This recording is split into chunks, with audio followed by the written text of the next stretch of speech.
Little lever screw on the side of the Famag mixers turns 2 turns to release the head so you can lift. There is one on each side of the mixer. Should lock both and release both at the same time. Just takes 2 turns. Takes about 1 second to do that.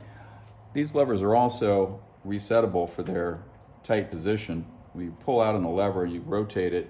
If you want it to be tight at the 12 o'clock position, you can set it like that. Or you can have it tight at the 9 o'clock position. The red thing here is not a button, kind of looks like a button, it's just a pin.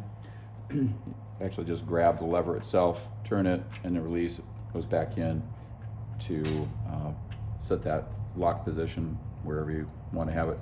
When you turn these in, don't turn them real tight, just lightly snug is completely sufficient.